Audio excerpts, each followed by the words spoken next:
Здравейте! Намирам се на сектор хляб. В следващата част ще видите как протича обслужването на клиентите тук. Винаги посрещаме клиента визуално и го поздравяваме. Добър ден! Мога ли да ви бъда полезна с нещо?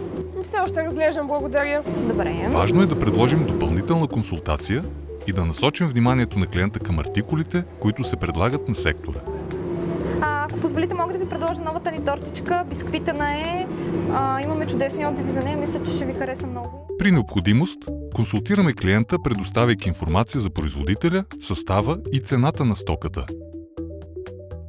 Тя изглежда чудесно. Може ли да ми кажете срокът и на годност? Срокът на годност е 4 дни и произведена тази сутрин.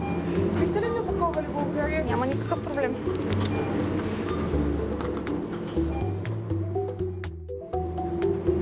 Само момент да ви я маркирам. Добре, благодаря ви. Заповядайте, придържайте кутията отдолу. Ще желаете ли нещо друго? Бих искала да попитам дали предлагате фурнети. Да, заповядайте с мен. Колко фурнети искате да ви сложа? По 200 грама, благодаря. Когато клиентът е помолил за определено количество, а продавачът не е успял да отдели желания грамаж, той се консултира дали е необходимо да отнеме или да добави още. 240 грама, само да ви кажа и паричките. 2,42, добре ли? Да, нека така да стана. В момента мога да ви предложа тези фурнети на виртуален пакет с айран. При закупуването получавате отстъпка, ако желаете. Благодаря, няма нужда. Добре. Ако закупи стока, която е част от виртуален пакет, информираме клиента относно това. Това ли ще бъде всичко? Благодаря ви. Заповядайте, хубав ден ви желая. Всичко добро. Ако клиент иска да направи поръчка на торта, го насочваме да направи своят избор от каталозите, които стоят на щанда. Добър ден. Добър ден.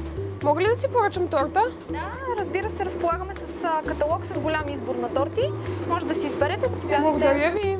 Когато клиентът е взел решение, се извиква заместник-управител, който да приеме поръчката. Стоките, които продавачите предлагат на клиентите и не са на свободен достъп на този щанд, са пасти и торти, закуски, фрешове, сандвичи, бургери и кафе. Всички опаковки се тарират преди да се измери теглото на продукта в тях. Ако клиентът е избрал да си закупи парче торта или паста, те се опаковат в кутия. В случай, че парчетата са повече от едно, се информираме дали да бъдат опаковани в една или в две кутии. Ако клиентът е избрал цяла торта, тя се опакова в картонена кутия и се маркира с етикет от везната на подходящо място.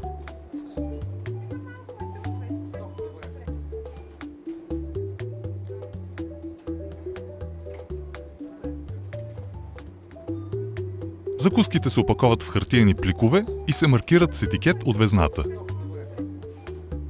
Фрешовете са предварително приготвени и са поставени на специално за целта място – вана пълна с лед.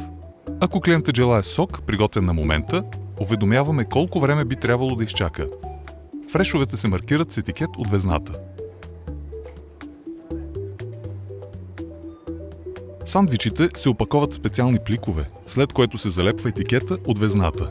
Сандвичите са предварително приготвени. По желание на клиента могат да бъдат приготвени на момента. Допълнителните продукти към сандвича биха променили цената му. Към всички видове сандвичи може да се добави сос по желание, без това да се заплаща допълнително.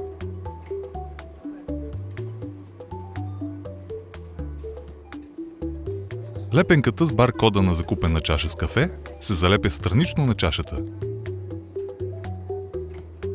Общи правила за работа на щанда. Винаги обслужваме клиентите с ръкавици.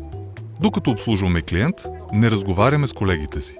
В случай, че трябва да зададем въпрос, свързан с работа, се стремим да се държим професионално, говорим тихо, без да ръкомахаме. Обслужваме клиентите компетентно, търпеливо, държим се приветливо и дружелюбно. Изключено е да повишим тон на клиент.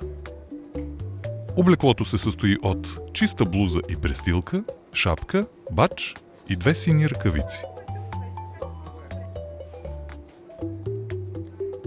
Акценти. Визуален контакт. Усмивка, поздрав. Предлагаме помощ на клиента. Ако видим, че клиента се колебае, му правим предложение за конкретен продукт. Предоставяме информация на клиента за продукта. Опаковаме продукта.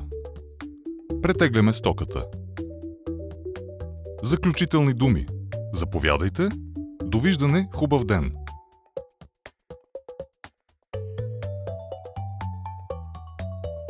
Поръчка на торта. Предоставяме каталог. Поръчката се взема от управител, заместник-управител. Опаковане на продуктите. В хартиени пликове, в кутии. Хляб и закуски. На сектора се продава изпечен на място хляб, който винаги трябва да е пресен. Предлагат се и изпечени на място закуски. Хлябът и закуските се опаковат в хартиени пликчета.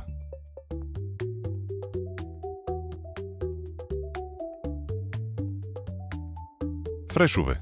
Предварително приготвени, могат да се направят на момента.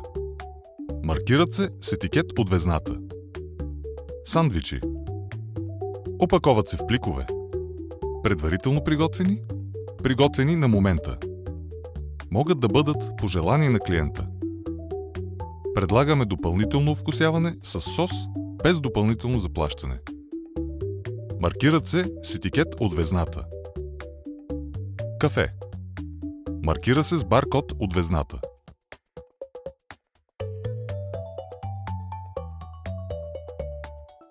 Общи правила за работа на сектора.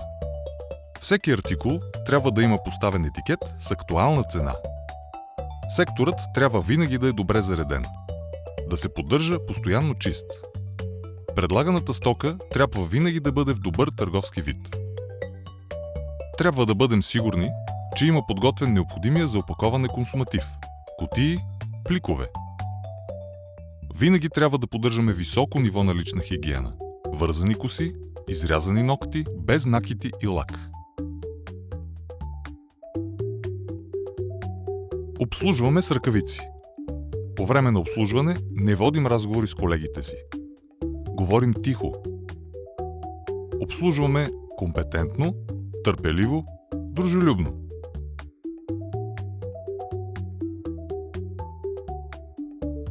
Задължително облекло.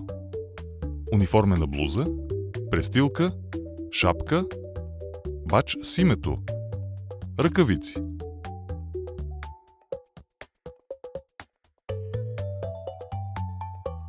Спазването на всички тези стандарти прави клиентите ни доволни и ги кара да се чувстват комфортно при пазаруването им при нас.